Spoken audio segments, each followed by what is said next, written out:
El siglo XIX fue una época en donde se conjuntaron, accidentaron y aglomeraron ideas y conclusiones científicas que eclosionaron en el existencialismo. Nietzsche anuncia la muerte de Dios y concluye que nosotros lo matamos. A partir de este momento se abre un vacío. Para él, nos quedamos huérfanos como una especie de parricidas dolientes. Esta frase tan conocida y tan criticada implica no que Dios esté efectivamente muerto, sino que la idea de Dios ya era insostenible en la forma que lo habían conceptualizado las diferentes culturas durante miles de años. Los avances en el conocimiento científico, antropológico, filosófico e histórico han cuestionado profundamente la idea que se tenía de Dios en todos los pueblos y en todos los tiempos. Anteriormente, en todos los lugares del mundo, el ser humano al nacer ya pertenecía a una determinada religión y a una ideología con la cual adquiría una forma de ver el mundo, una forma de ver a los otros y a sí mismo. Es decir, en función de la religión imperante en el lugar donde nació, adoptaría la filosofía de vida de ese lugar. Actualmente, una buena parte de las personas que nacen se perfilan hacia el agnosticismo, es decir, dudan de la existencia de Dios. Es común escuchar la frase «creo en Dios», pero no como lo plantean las religiones o la iglesia. Para Nietzsche, el Dios ha muerto y nosotros lo matamos, es la idea de que Dios ya no es capaz de actuar como fuente del código moral o teleológico. Dios fue el eje durante miles de años. Dios era el principio y el final de todo. Edad antigua. No había nada más importante que él y por lo tanto no se tenía que estudiar ni importaba saber nada más que sobre él. Edad media. Y el mundo giraba por y para él y su relación con el hombre era personal e íntima. Edad moderna. Esto cambió y ese vacío lo ocuparon otras ideas, religiones, dioses y valores. A un paciente judío se le preguntó, ¿qué pasaría si no existiera Dios? Contestó, iría a Las Vegas y tomaría, apostaría, cogería, estafaría y todo lo que pudiera hacer porque nada tendría sentido. Ahora bien, probablemente hay 3 momentos en el que nuestra especie avanzó en ideas verdaderamente humanas. Primero, en la Grecia clásica, en donde el hombre se rebeló a los dioses. Después, en la Revolución Francesa, en donde el hombre se rebeló al estatus. Y tercero, en los años 70, en donde el hombre se rebeló a la vida. Con la muerte de Dios, no solamente quedamos sin paraíso, sino también perdidos en el mundo. Dice Fernando Sabater. En todas partes y en todos los tiempos, la religión ha servido para dar sentido a la muerte. Si la muerte no existiese, no habría dioses. Mejor dicho, los dioses seríamos nosotros, los humanos mortales, y viviríamos en el ateísmo divinamente. Por otra parte, los hombres siempre han buscado la inmortalidad. Un tipo quemó la biblioteca de Alejandría porque quería pasar a la historia. Su castigo fue que lo borraran de los libros de acta de nacimiento. En la famosa película de los 300, el rey Leónidas lucha contra los persas y asegura que esta noche van a cenar con los dioses porque van a pasar a la inmortalidad. Cuando nos bajamos del árbol teníamos una esperanza de vida entre los 30 y 35 años. Pasamos a los 60 años en el siglo XIX con las vacunas y ahora estamos en los 80 en los principios del siglo XXI.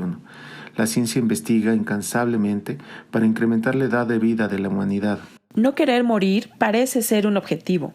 De hecho, lo es.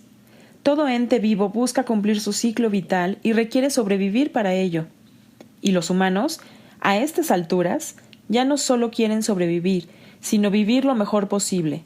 Cada una de nuestras células tiene genes que en su ADN llevan esta consigna. Por esto, todas las religiones en todos los tiempos prometen la inmortalidad con la vida más allá de la muerte. Los egipcios preparaban los cuerpos para viajar al otro mundo, al igual que los griegos y romanos, que necesitaban 2 monedas y un perro para pasar al otro lado. Las culturas prehispánicas tenían una cosmovisión cíclica y también requerían un xoloescuintle. La creencia en la vida después de la muerte es importante para el Islam. El cristianismo promete no solo la vida eterna, sino la resurrección de los muertos. Incluso en 2015, Google, el gigante tecnológico, inició su propia búsqueda de la eternidad.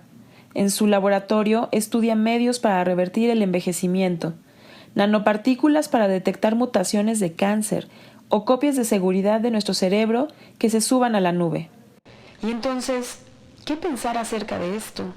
Jorge Luis Borges, en El cuento del inmortal, plantea el encuentro de un manuscrito antiguo, conseguido por un anticuario, en donde un capitán romano sabe, de un soldado que está falleciendo, de un río que puede dar la inmortalidad.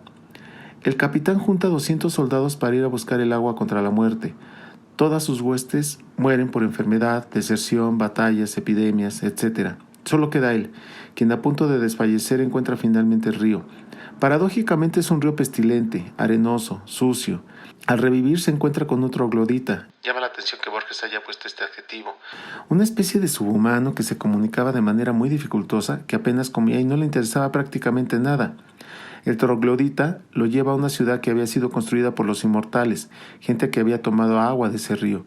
Sorprendido porque pensaba que la ciudad de los inmortales tenía que ser gloriosa, bella, eficiente, única, pero lo que ve es una ciudad sin sentido, prácticamente derruida, polvosa, mugrienta. Los trogloditas se fueron de ahí porque ya no les interesaba y se fueron a vivir a cuevas. En ese momento el capitán se dio cuenta de que la inmortalidad te deshumaniza, hace que ya no tengas interés en nada porque ya lo has vivido todo. Hace que ya no valores nada porque ya nada es importante. Hace que ya no tengas necesidad de comunicarte porque ya lo has hablado todo. ¿Cómo puedes valorar e interesarte en algo si ya lo has tenido todo? Ayn Rand, por su parte, llega a la misma conclusión. La materia es indestructible. Puede cambiar sus formas, pero no puede dejar de existir. Solo un organismo vivo enfrenta la constante alternativa, la cuestión entre la vida o la muerte. La vida es un proceso de acción autosostenida y autogenerada. Si un organismo fracasa en esta acción, muere. Sus elementos químicos perduran, pero su vida termina. Solo el concepto de vida hace posible el concepto de valor. Solo para un ser viviente las cosas pueden ser buenas o malas. Para aclarar totalmente este punto, inténtese imaginar un robot inmortal e indestructible, un ente que se mueve y actúa, pero al que nada puede afectar, que no puede ser cambiado de ninguna manera, que no puede ser dañado, lesionado o destruido. Tal ente sería incapaz de tener valores, no tendría nada que perder ni ganar, le sería imposible considerar que algo está en su favor o en su contra, que algo pudiera favorecer o amenazar su bienestar, o realizar o frustrar sus intereses. No podría tener intereses ni metas. Solo un ente vivo puede tener metas o generarlas. Solo un organismo vivo posee la capacidad de realizar acciones autogeneradas y dirigidas hacia metas. A nivel físico, las funciones de todos los organismos vivos, desde el más simple hasta el más complejo, desde la función nutritiva en la célula única que constituye la ameba hasta la circulación sanguínea en el cuerpo humano, son acciones originadas por el propio organismo y dirigidas hacia una meta singular, el mantenimiento de la vida. Llama la atención que dos pensamientos contemporáneos que nunca se conocieron y probablemente nunca se leyeron, llegaron a una conclusión parecida. Así es que la muerte es la que nos hace valorar lo que tenemos y hacemos, es la que nos motiva a trascender, a generar un quehacer que no solo nos posibilita el sobrevivir, sino que da sentido y orientación a nuestra vida. Si la muerte no existiera, habría mucho que ver y mucho tiempo para verlo, pero muy poco que hacer. Casi todo lo hacemos para evitar morir, y nada en qué pensar. Valorar, analizar y evaluar. En nuestro desarrollo vamos aprendiendo, conociendo y practicando todos estos aprendizajes y conocimientos. La asimilación de todos estos estímulos y vivencias generan una estructura que va avanzando, abriendo camino a nuestra vida. Vamos, pues, valorando las cosas importantes para nosotros. Todo ser vivo que es arrojado al mundo, continuamente, aunque él no lo sepa, se está preguntando: ¿quién es? ¿Dónde está? ¿Qué hace? Estas preguntas básicas pero fundamentales hacen que la humanidad avance. El único problema es cuando otros vienen a responder esas preguntas, cuando te dicen qué tienes que hacer, cuánto vales, quién eres o hacia dónde vas. Así es que el ser humano está supeditado a pensar filosóficamente, aunque no sepa nada de filosofía. Desde pequeño empieza a generar una jerarquía de valores que a lo largo del tiempo se va solidificando. Y esta es la parte interesante. No hay valores universales, ni siquiera el de la vida. No existirían los suicidas.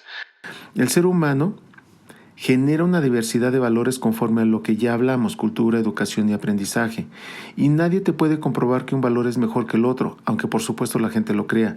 Pues hay personas que creen en el dinero, otros en el conocimiento, muchos más en la religión y otros en el arte. Esto es lo más espectacular. Cada ser humano crea su propia cosmogonía de valores, así que es inevitable no tener una forma de cómo ver la vida, lo que crees y cómo te comportas. Entonces, la humanidad ha avanzado en función de su sentido de mortalidad, es decir, la muerte de cada uno de los hombres y mujeres que conforman nuestra historia ha abonado en la conformación no solamente de nuestra cultura, sino en nuestra esencia y presencia de nosotros en el mundo. La muerte te da una orientación en la que valoras las cosas importantes que tienes en tu vida. La muerte no solo es vida, sino principio y fin de nuestra conciencia y la única forma de entender nuestra existencia.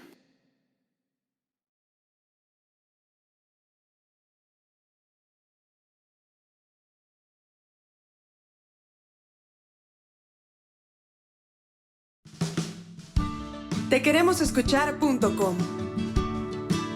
Recupera el bienestar de tu vida emocional.